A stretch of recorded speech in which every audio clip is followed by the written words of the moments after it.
Boys, UFC 312, Dricus du Plessis versus Sean Strickland Part 2 takes place this Saturday. And like we do for every pay-per-view, we're going to give you guys some rare locks of UFC 312. Now, if this is the first time you're watching any of these rare locks videos, pretty much I'm going to give you guys 5 things that are 100% going to happen either sometime during fight week, during the fights themselves, the interviews, post-fight interviews.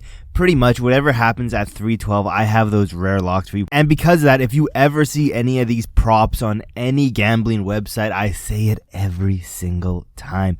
Put the house on it. Go into crippling debt. Take out the mortgage. Take all the money you can get your hands on. Take it. Put it on these props. If you want to, parlay these bad boys, because these are 100% going to happen.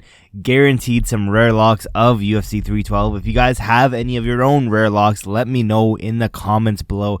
I believe UFC 310 or 311. There are some pretty good rare locks, I'm not going to lie, but let's start off. First thing, I'm sensing, it's just feeling like this type of fight week where we're going to have no more pullouts as of recording this video, and we're going to have no missed weights, It's just feeling like that type of fight card where everything goes smoothly, which is a very rare instance when you have someone like Sean Strickland as the main event. But I do think, this fight week is going to be very, very smooth, very easy. One of the easier fights that the UFC have done pullout wise, weight misses wise.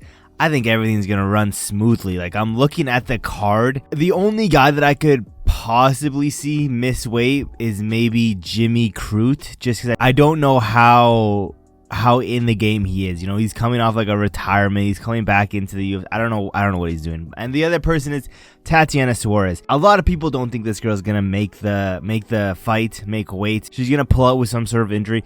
I'm telling you guys right now, everything's gonna run smoothly.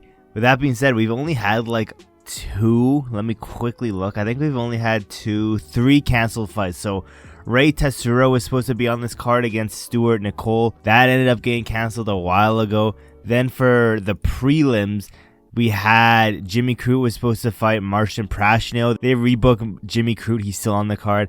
And then Cody Haddon was supposed to fight Taporia's brother, but ended up being the boy Cody Thickness. But that being said, that's my first rare lock. Second rare lock is, this card has no real name value. You look at this card and it's pretty weak, but I just feel like this is going to be a goated card. We're going to look back at this card and be like, yeah, this card was underrated. It was super hated on. But I just think it's going to end up being a very fun, entertaining fight. Even, look at the prelims. I could think of maybe 1 to 2 of these fights. Like the Kevin Jousset fight, I'm not very, excited for. Every other fight, possible banger. Going to the prelims, the prelims are arguably just as good as the main card. And then the main card, I think the only one that has a chance to be a stinker is maybe the heavyweight and light heavyweight. Jimmy Crute versus Rodolfo, and then Justin Tafa versus Talson Teixeira. Those two, the only real stinkers. The rest I think is going to be really fun. And like I said, there's no name value on this card, but I know this will be a goated card once it's all said and done. My third rare prediction, I'm kind of going back and forth on this one from my original prediction.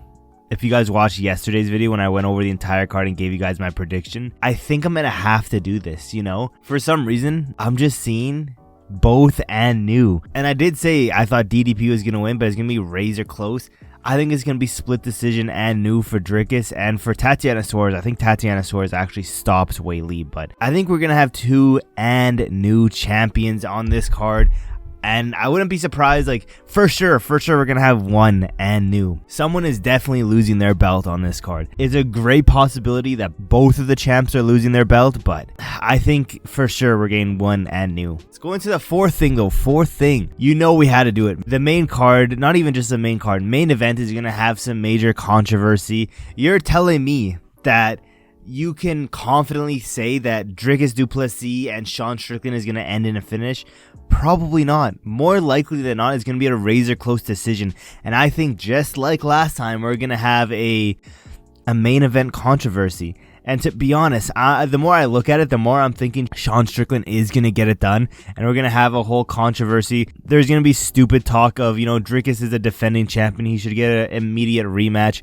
They're not going to do that. If that does happen, they're not going to do that. But there will be people online saying that Dricus deserves an immediate title shot. And, I'm seeing it now. I can see it so clearly. Twitter going crazy saying that, Dricus was robbed, should have won. Dricus deserves an immediate title shot before Chimaev and Imavov.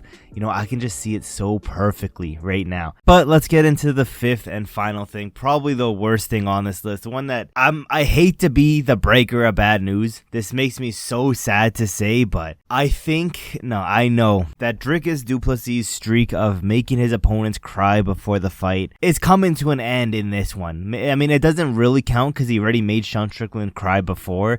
But he's not going to make him cry again this time. His spree is coming to an end. Him being a straight up menace to society coming to an end this week. And yeah, I just don't see a world where DDP and Sean Strickland go crazy like they did last time, to be honest. I don't think it gets as heated.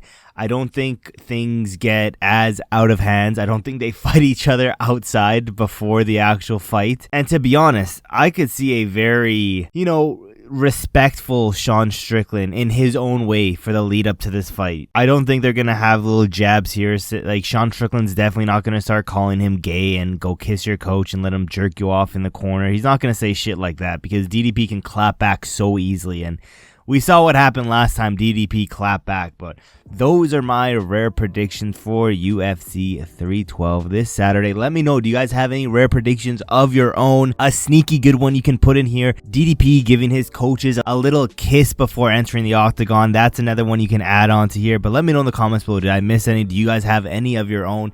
Thank you guys for watching to the end of the video. There's really not that much else left to say except for I will see you guys in my next video.